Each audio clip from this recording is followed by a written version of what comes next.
Hi, I'm Enda Cunningham with the Galway City Tribune, here with a look at some of the stories we've got for you in this week's paper. Serious concerns that the Galway Clinic didn't follow proper procedures when disposing of potentially lethal radioactive waste were raised in the Dáil this week. An investigation was launched after complaints from waste management staff who feared for their health and safety because of the incorrect labelling of potentially radiological waste. District Court Judge Mary Fahy said this week that she has seen heroin dealers selling drugs in and around Galway Courthouse and they're preying on the vulnerable.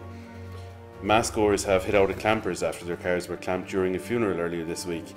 At least 8 cars were clamped outside the former Sacré-Cœur Hotel in Salt Hill while their owners were at the funeral of a young man. We've contacted the owner of the site, who says he's totally sympathetic to those who had to pay up, and he'll discuss it with the clamper next week, so fingers crossed for a positive outcome there. The developer behind the planned new Lidl supermarket in Knocknacarra has appealed a planning condition, claiming a €116,000 levy imposed by the City Council is excessive, while a local resident has claimed she is considering moving house if the store goes ahead there.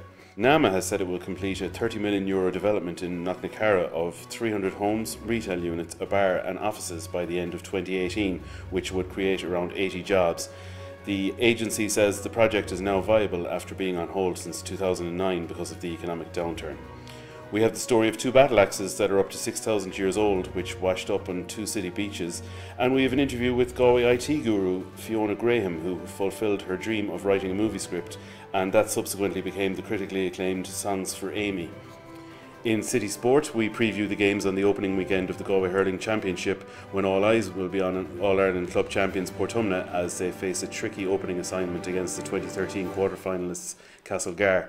The county team's strong defensive display was among the positives manager Enda Cunningham took from Galway's National Hurling League semi-final defeat to Kilkenny last weekend. And Galway FC are on the road for the second successive week when they make the relatively short trip to Longford on Saturday, seeking a second win on the trot.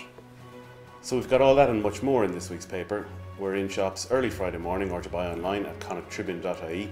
You can also download the new Galway City Tribune app from the App Store or from Google Play, where you'll get a free 7-day trial.